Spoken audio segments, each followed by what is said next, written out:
Cette guerre prendra-t-elle fin un jour? Cette guerre qui existe entre les hommes et les femmes. Féministe 2.0. Pour les hommes, je ne sais pas quel mot vous avez trouvé. Omniste 2.0.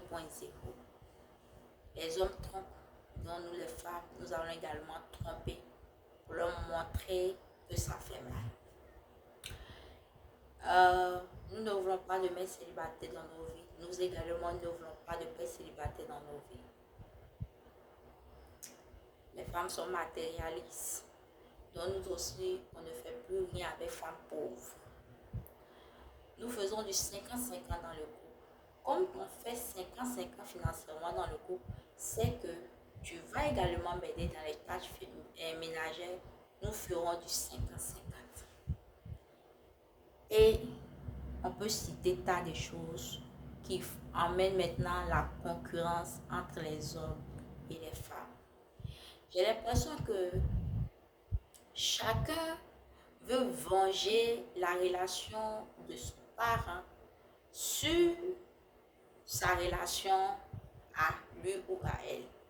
Je ne sais pas. Les gens ont grandi dans des environnements où ils ont vu tellement leur mère souffrir et ils se disent que ce sont eux-là qui vont venir venger leur mère qui a eu à souffrir dans le couple. Les gens ont vécu dans des environnements où ils ont vu leur père tellement souffrir qu'ils disent que ce sont eux qui vont venger leur père qui a souffert dans la relation. Donc, la femme qui a vu sa mère souffrir prend l'homme en ennemi. L'homme qui a vu la mère souffrir prend la femme en ennemi, ainsi de suite. En tout cas, chacun est devenu comme l'ange gardien de ses parents. Il y a ces cas aussi où les gens veulent se venger par rapport à l'histoire des autres. Telle personne a vécu son expérience et c'est toi qui t'appropries l'expérience. Non, les hommes ne pensent que quoi?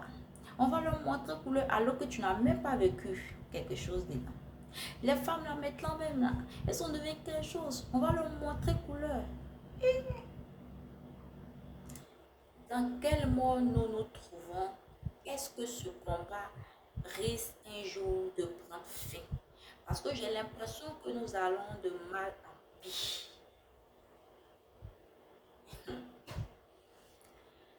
Regardez, Dieu sait ce qu'il fait. Il ne nous a pas créés hommes et femmes, établi le mariage, les relations amoureuses, pour que nous nous entraitions, pour que nous soyons des ennemis. Nous tous avons vécu des histoires qui n'ont pas marché. Autant devons-nous devenir une autre personne que ce que nous sommes en réalité? Non. Que l'Éternel Tout-Puissant regarde ces enfants qui souffrent et qui sont devenus ennemis, ceux-là qui étaient censés être complémentaires pour bâtir une vie de famille heureuse, qui se souvient de chacun de nous et qui nous ramène à la raison. Ce n'est pas à toi de venger l'histoire de tes parents. Ce n'est pas à toi de combattre pour une histoire que quelqu'un d'autre a vécue. Et même si c'est toi qui l'as vécue, je crois que tu es une belle âme. Tu as encore cette capacité de te relever et de te rebâtir, sans que tu n'aies à devenir ennemi des femmes ou ennemi des hommes. J'espère sincèrement que un jour, tout ceci prendra fin. Parce que, hommes comme femmes, nous aurons compris que nous menons les mauvais combats et que nous avons une courte durée d'existence sur cette terre, que nous devons en profiter.